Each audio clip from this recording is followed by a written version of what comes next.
Assalamualaikum warahmatullahi wabarakatuh. Kami dari kelompok 9 ingin mempresentasikan hasil diskusi kelompok kami tentang sistem pendidikan nasional. Sistem pendidikan nasional adalah suatu sistem pendidikan yang berlandaskan dan dijiwai oleh suatu falsafah hidup suatu bangsa dan bertujuan mengabdikan pada kepentingan dan cita-cita nasional bangsa serta negara, baik jangka pendek maupun jangka panjang. Di sini kita akan membahas 3 sub materi. Yang pertama ada jenis, jalur, dan jenjang pendidikan. Yang kedua, hierarki organisasi pendidikan di Indonesia. Dan yang ketiga adalah standar nasional pendidikan. Di sini saya akan menjelaskan bagian yang pertama, yaitu jenis, jalur, jenjang pendidikan nasional. Yang pertama, jenis pendidikan. Jenis pendidikan adalah kelompok yang didasarkan pada keputusan tujuan pendidikan suatu satuan pendidikan. Jenis pendidikan ini ada 7. Yang pertama, pendidikan umum. Pendidikan umum merupakan pendidikan dasar dan menengah yang mengutamakan perluasan pengetahuan yang diperlukan oleh peserta didik untuk melanjutkan pendidikan ke jenjang yang lebih tinggi. Bentuknya adalah SD, SMP, dan SMA. Pendidikan kejuruan. Pendidikan kejuruan merupakan pendidikan menengah yang mempersiapkan peserta didik terutama untuk bekerja dalam bidang tertentu. Bentuk satuan pendidikannya adalah SMK. Yang ketiga, pendidikan akademik. Pendidikan akademik merupakan pendidikan tinggi, program sarjana, dan pasca sarjana yang diarahkan terutama pada penguasaan disiplin ilmu pengetahuan tertentu. Yang keempat, pendidikan profesi. Pendidikan profesi merupakan pendidikan tinggi setelah program sarjana yang mempersiapkan peserta didik untuk memasuki suatu profesi atau menjadi seorang profesional. Yang kelima, pendidikan vokasi. Pendidikan vokasi merupakan pendidikan tinggi yang mempersiapkan peserta didik untuk memiliki pekerjaan dengan keahlian terapan tertentu maksimal dalam jenjang diploma 4 setara dengan program sarjana atau strata 1. Yang keenam, pendidikan keagamaan. Pendidikan keagamaan merupakan pendidikan dasar, menengah, dan tinggi yang mempersiapkan peserta didik untuk dapat menjalankan peranan yang menuntut penguasaan pengetahuan dan pengalaman terhadap ajaran agama dan atau menjadi ahli ilmu agama. Yang terakhir, pendidikan khusus. Pendidikan khusus merupakan penyelenggaraan pendidikan untuk peserta didik yang berkebutuhan khusus atau peserta didik yang memiliki kecerdasan luar biasa yang diselenggarakan secara inklusif atau berupa satuan pendidikan khusus pada tingkat pendidikan dasar dan menengah dalam bentuk sekolah luar biasa atau SLB. Yang kedua, jalur pendidikan. Jalur pendidikan ini ada 3. Yang pertama, pendidikan formal. Pendidikan formal merupakan pendidikan yang diselenggarakan di sekolah-sekolah pada umumnya.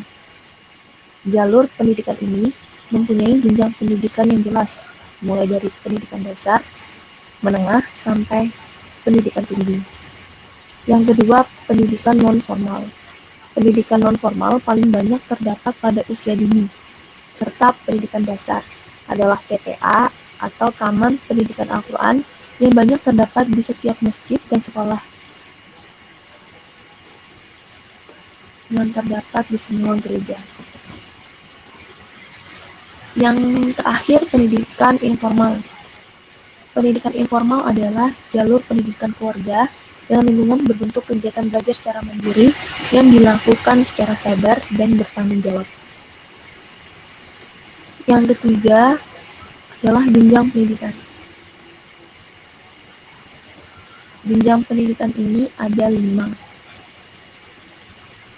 Yang pertama, prasekolah. Dari kelahiran sampai usia 3 tahun, anak-anak Indonesia pada umumnya tidak memiliki akses terhadap pendidikan formal. Dari usia 3 sampai 4 atau 5 tahun, mereka memasuki taman anak-anak. Pendidikan ini tidak wajib bagi warga negara Indonesia. Tujuan pokoknya adalah untuk mempersiapkan anak didik memasuki sekolah dasar. Yang kedua, sekolah dasar. Anak-anak berusia 6 sampai 11 tahun memasuki sekolah dasar atau madrasah ibtidaiyah atau MI. Tingkatan pendidikan ini adalah wajib bagi seluruh warga Indonesia berdasarkan konstitusi nasional. Tidak seperti taman anak-anak yang sebagian besar diantaranya diselenggarakan pihak swasta. Justru sebagian besar sekolah dasar diselenggarakan oleh sekolah-sekolah umum yang disediakan oleh negara.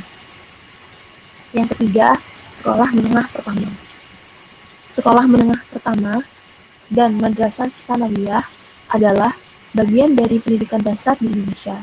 Setelah tamat dari SD atau MI, para siswa dapat memilih untuk memasuki SMP atau MTS selama 3 tahun pada kisaran usia 12 sampai 14 tahun. Yang keempat, sekolah menengah atas. Di Indonesia, pada tingkatan ini terdapat 3 jenis sekolah, yaitu sekolah menengah atas atau SMA, sekolah menengah kejuruan atau SMK, dan madrasah aliyah atau MA. Siswa SMA dipersiapkan untuk melanjutkan pendidikannya di perguruan tinggi, sedangkan siswa SMK dipersiapkan untuk dapat langsung memasuki dunia kerja tanpa melanjutkan ke tahap pendidikan selanjutnya. Madrasah aliyah pada dasarnya sama dengan sekolah menengah atas, tetapi porsi kurikulum keagamaannya, dalam hal ini Islam, lebih besar dibandingkan dengan sekolah menengah atas. Dan yang terakhir, pendidikan tinggi. Setelah tamat dari sekolah menengah atas atau madrasah aliyah, para SMA dapat memasuki perguruan tinggi. Perguruan tinggi di Indonesia dibagi ke dalam 2 kategori, yakni negeri dan swasta. Kedua-duanya dipandu oleh Kementerian Pendidikan Nasional. Terdapat beberapa jenis lembaga pendidikan tinggi, misalnya universitas, sekolah tinggi, institut, akademi, dan politeknik. Ada beberapa tingkatan gelar yang dapat diraih di pendidikan tinggi, yaitu Diploma 3 atau D3, Diploma 4 atau D4, Strata 1 atau S1, Strata 2 atau S2, dan Strata 3 atau S3. Dan yang selanjutnya adalah hierarki organisasi pendidikan di Indonesia. Organisasi merupakan sesuatu yang tidak berwujud atau abstrak yang sulit dilihat tetapi dapat kita rasakan manfaatnya. Untuk menjadi konkret, maka organisasi tersebut memiliki nama jenis tertentu seperti Universitas Negeri Malang UM. Organisasi UM tidak bisa dilihat, tetapi dapat kita rasakan adanya bermacam-macam peraturan seperti peraturan akademik yang mengatur sistem pembelajaran untuk mahasiswa yang menempuh pendidikan di UM. Organisasi harus membentuk struktur organisasi untuk menunjukkan secara jelas organisasi yang dimaksud. Sutarto menyatakan struktur organisasi merupakan kerangka antar hubungan satuan-satuan organisasi yang di dalamnya terdapat pejabat, tugas, serta wewenang yang masing-masing mempunyai peranan tertentu. Yang pertama, prasekolah.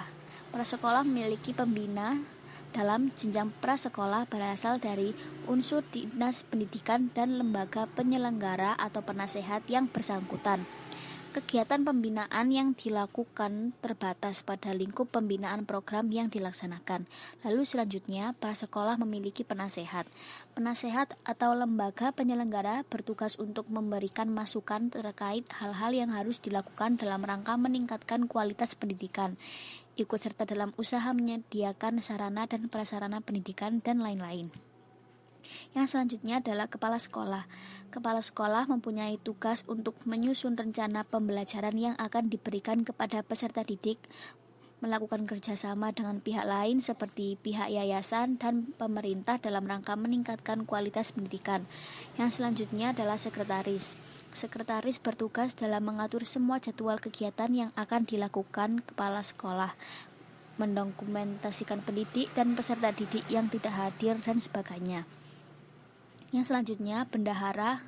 Bendahara adalah seseorang yang bertanggung jawab dalam keuangan. Tugas yang diembannya adalah untuk mengelola kegiatan keuangan dan mencairkan biaya operasional untuk keperluan yang penting dan mendesak. Dan yang selanjutnya adalah tata usaha. Tata usaha bertugas dalam membuat menyiapkan keperluan surat menyurat atau dokumen dan menyusun data para pendidik dan peserta didik. Operator memiliki tugas melakukan verifikasi dan validasi data pendidikan, menginstal aplikasi untuk menginput data dan menginput data sekolah. Pendidik atau biasa disebut guru bertugas dalam membimbing peserta didik untuk menumbuhkan potensi-potensi diri dan menciptakan permainan-permainan anak untuk membantu dan dalam pendekatan belajar. Lalu yang kedua, sekolah dasar dan sekolah menengah. Di sini sekolah dasar dan sekolah menengah memiliki kepala sekolah. Kepala sekolah pemimpin utama dalam organisasi sekolah bertugas bertanggung jawab atas kegiatan-kegiatan yang dilaksanakan di sekolah. Kepala sekolah juga memiliki peran sebagai edukator, manajer, leader, dan inovator. Dan yang selanjutnya, wakil kepala sekolah bertugas dalam membantu segala kegiatan kepala sekolah. Mereka memiliki tugas dalam melakukan pengorganisasian, pengarahan, dan pengumpulan data. Lalu kesiswaan adalah orang yang menjadi anggota bagian kesiswaan itu bertugas untuk mengurus segala yang berkaitan dengan siswa. Otomatis juga mereka bertugas untuk mengoptimalkan terlaksananya KBM dengan baik.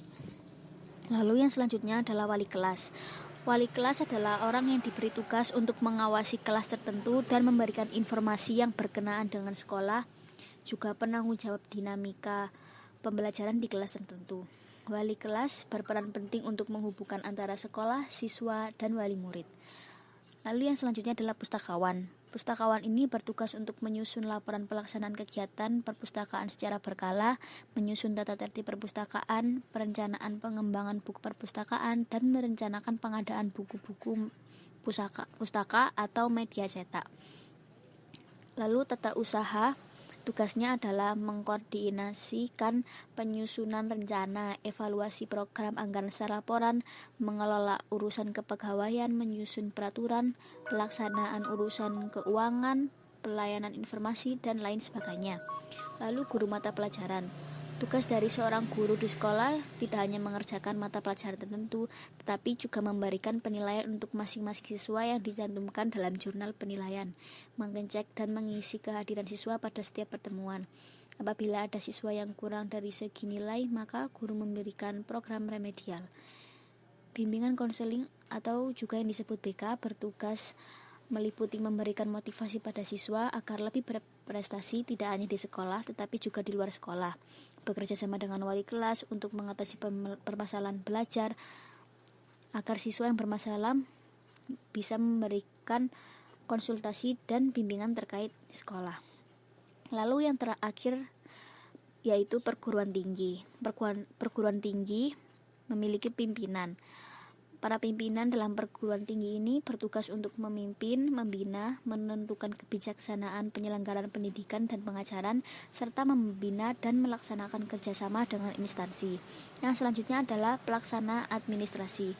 Tugas yang diemban para pelaksana administrasi adalah menyusun kalender akademik, memantau pelaksanaan kegiatan administrasi akademik dan kemahasiswaan, serta melaksanakan kegiatan administrasi penerimaan mahasiswa baru dan lain-lain. Lalu yang terakhir adalah pelaksana akademik. Para pelaksana akademik di perguruan tinggi ini memiliki tugas seperti menyelenggarakan pendidikan dan penelitian, serta melaksanakan pendidikan untuk mahasiswa. Baik, selanjutnya kami akan membahas Standar Nasional Pendidikan. Definisi Standar Nasional Pendidikan jika berpedoman pada ketentuan umum dalam Pasal 1 Undang-Undang Republik Indonesia Nomor 20 Tahun 2003 tentang Sistem Pendidikan Nasional atau bisa disebut dengan Sisdiknas, yaitu kriteria minimal tentang sistem pendidikan di seluruh wilayah hukum Negara Kesatuan Republik Indonesia. Yang pertama ada standar isi.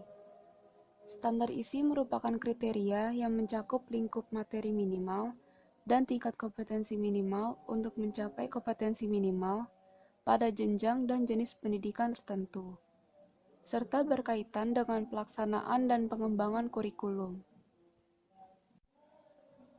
Yang kedua ada standar proses. Standar proses ialah kriteria mengenai pelaksanaan pembelajaran secara atraktif, interaktif, menyenangkan, memotivasi peserta didik untuk berpartisipasi aktif, serta memberikan ruang yang cukup bagi kreativitas, bakat minat, kemandirian, serta perkembangan fisik dan psikologis peserta didik pada satuan pendidikan untuk mencapai standar kompetensi lulusan. Yang ketiga, ada standar kompetensi lulusan, atau bisa disebut dengan SKL. Standar kompetensi lulusan berkaitan dengan pencapaian hasil belajar peserta didik yang mencakup sikap, pengetahuan, dan keterampilan. Yang keempat, ada standar pendidik dan tenaga kependidikan, atau bisa disebut dengan SPTK. Standar pendidik dan tenaga kependidikan ini adalah hal di mana pendidik harus memiliki kualifikasi akademik dan kompetensi sebagai agen pembelajaran, serta sehat secara jasmani dan rohani. Selain itu, mereka juga harus memiliki kemampuan untuk mewujudkan tujuan pendidikan nasional. Yang kelima, ada standar sarana dan prasarana, atau bisa disebut dengan SSP. Setiap satuan pendidikan wajib memiliki sarana yang meliputi perabot, peralatan pendidikan, media pendidikan, buku, dan sumber belajar lainnya, serta peralatan lain yang dapat menunjang proses pembelajaran. Yang keenam, ada standar pengelolaan. Standar pengelolaan adalah kriteria mengenai perencanaan, pelaksanaan, dan pengawasan kegiatan pendidikan pada tingkat satuan pendidikan, kabupaten, kota, provinsi, dan nasional, agar tercapai efisiensi serta efektivitas penyelenggaraan pendidikan. Yang ketujuh, ada standar pembiayaan, atau bisa disebut juga dengan SPB. Standar pembiayaan adalah kriteria yang dilakukan dalam manajemen sekolah dengan standar nasional pendidikan yang terdiri dari biaya investasi bantuan pendidikan, biaya personal, dan biaya operasional satuan pendidikan. Yang terakhir, ada standar penilaian pendidikan, atau bisa disebut juga dengan SPP. Standar penilaian pendidikan adalah kriteria mengenai mekanisme, prosedur, dan instrumen penilaian hasil belajar peserta didik. Di sekolah dasar, sistem penilaian ini mengacu pada sistem penilaian berkelanjutan yang dikembangkan oleh tim jaringan kurikulum.